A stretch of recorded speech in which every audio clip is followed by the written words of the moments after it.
اور نہ انہیں پاک کرے گا بلکہ ان کو دردناک عذاب دیا جائے گا۔ ان میں سے ایک وہ شخص جس کے پاس راستہ میں فاضل پانی ہو پھر بھی وہ مسافر کو پانی نہ دے۔ سیدنا ابو ہریرہ رضی اللہ عنہ بیان کرتے ہیں کہ ایک شخص رسول کریم صلی اللہ علیہ وسلم کے پاس آیا، وہ سفر کا ارادہ رکھتا تھا۔ اس نے عرض کی، اے اللہ کے رسول صلی اللہ علیہ وسلم، مجھے کوئی وصیت کیجیے۔ تو آپ صلی اللہ علیہ وسلم نے فرمایا، میں تمہیں اللہ تعالیٰ سے ڈرنے اور ہر بلند مقام پر چڑھتے ہوئے تکبیر کہنے کی وصیت کرتا ہوں۔ ما ملکت ایمانکم سے مراد غلام لونڈیاں ہیں، کیونکہ وہ ملکیت میں ہونے کی وجہ سے بالکل ہی بے بس ہیں۔ سیدنا علی رضی اللہ عنہ بیان کرتے ہیں کہ رسول کریم صلی اللہ علیہ وسلم نے مرض الموت میں اپنی امت کو وصیت کرتے ہوئے فرمایا، نماز نماز اور اپنے غلاموں کے بارے میں اللہ تعالیٰ سے ڈرتے رہنا۔ سیدنا ابو ذر رضی اللہ عنہ بیان کرتے ہیں، میرے اور ایک شخص کے درمیان جو غلام تھا کچھ سخت کلامی ہوئی۔ اس کی ماں اجمی تھی، میں نے اسے برا بھلا کہا اور اس کو اس کی ماں کی بنیاد پر آڑ دلائی، تو اس نے نبی کریم صلی اللہ علیہ وسلم سے اس واقعہ کا تذکرہ کیا۔ آپ صلی اللہ علیہ وسلم نے مجھ سے دریافت فرمایا، کیا تم نے اس سے برا بھلا کہا ہے؟ میں نے عرض کی، ہاں۔ آپ صلی اللہ علیہ وسلم نے فرمایا،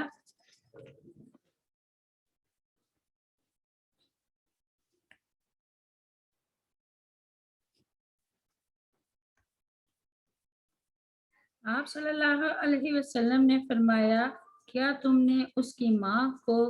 کی بنیاد پر آڑ دلائی ہے؟ میں نے کہا، ہاں۔ آپ صلی اللہ علیہ وسلم نے فرمایا، تم ایسے آدمی ہو کہ تم میں ابھی تک جاہلیت موجود ہے۔ میں نے کہا، اتنی عمر ہو جانے کے بعد کیا اب بھی مجھ میں جاہلیت موجود ہے؟ تو آپ صلی اللہ علیہ وسلم نے فرمایا، ہاں،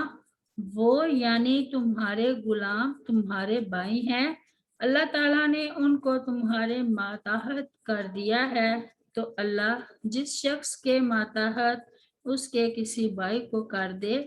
تو اسے چاہیے کہ جو وہ خود کھائے وہی غلام کو کھلائے، جو خود پہنے وہی اسے پہنائے، اور اسے ایسے کام کی تکلیف نہ دے جو اسے مغلوب کر دے۔ اگر کبھی ناچار اسے ایسے کام کی تکلیف دے ڈالے جو اسے مغلوب کر دے تو پھر اس کام میں اس کی مدد بھی کرے۔ آج کل اگرچہ کفار نے زنا پھیلانے اور دوسرے مذموم مقاصد کے لیے غلامی کو ختم کر دیا ہے، مگر اس آیت پر عمل کرنے کے لیے اپنے ماتحت سے جو اگرچہ غلام نہیں ہے حسن سلوک والا معاملہ کرنا چاہیے، مثلاً گھر، دکان، کارخانوں کے ملازم اور نوکر چاکر وغیرہ۔ سیدنا عبداللہ بن عمر رضی اللہ عنہ نے اپنے خزانچی سے دریافت کیا، کیا غلاموں کو کھانا دے دیا ہے؟ اس نے کہا کہ نہیں، تو فرمایا، جاؤ اور انہیں کھانا دو، کیونکہ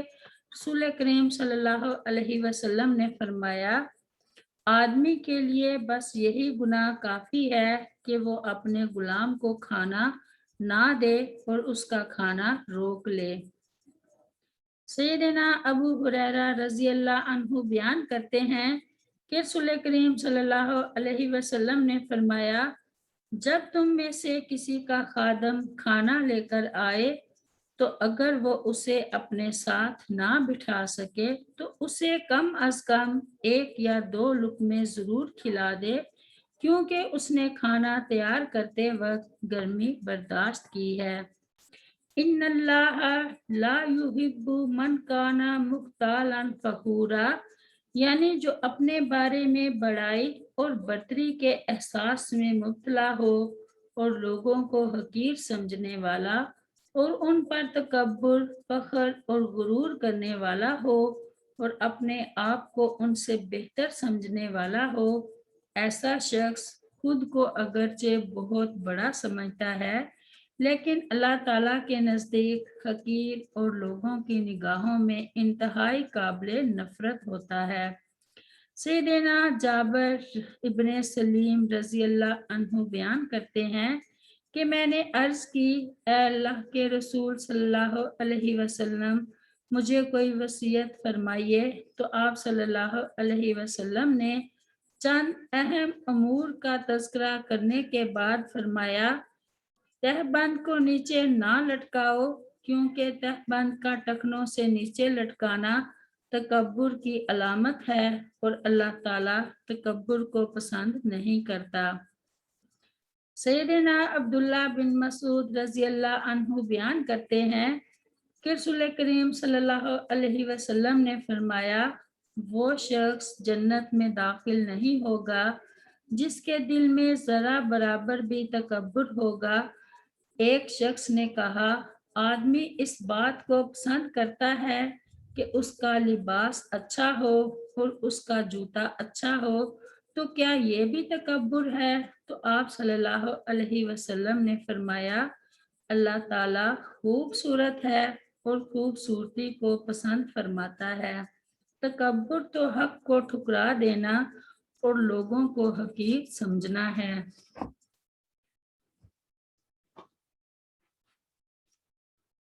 فخر و تکبر، غرور اللہ تعالیٰ کو سخت ناپسند ہیں، بلکہ ایک حدیث میں جہاں تک آتا ہے کہ وہ شخص جنت میں نہیں جائے گا جس کے دل میں رائی کے ایک دانے کے برابر بھی تکبر ہوگا۔ صحیح مسلم کتاب الایمان باب تحریم الکبر بیانہ، حدیث نمبر 91، جہاں تکبر کی بطور خاص مذمت سے یہ مقصد ہے کہ اللہ تعالیٰ کی عبادت اور جن جن لوگوں سے حسن سلوک کی تاکید کی گئی ہے اس پر عمل وہی شخص کر سکتا ہے جس کا دل تکبر سے خالی ہوگا۔ متکبر اور غرور شخص صحیح معنوں میں ناحق عبادت ادا کر سکتا ہے اور نہ اپنے اور بیگانوں کے ساتھ حسن سلوک کا اہتمام کر سکتا ہے۔ اللہ تعالیٰ ہمارے دلوں سے تکبر کو ختم کر دے اور ہمیں صحیح معنیوں میں اسلام کے اصولوں پر چلنے کی توفیق عطا فرمائے، آمین یا رب العالمین۔ السلام علیکم ورحمۃ اللہ وبرکاتہ۔ سبحان ربک رب العزت عما یصفون وسلام علی المرسلین والحمد للہ رب العالمین۔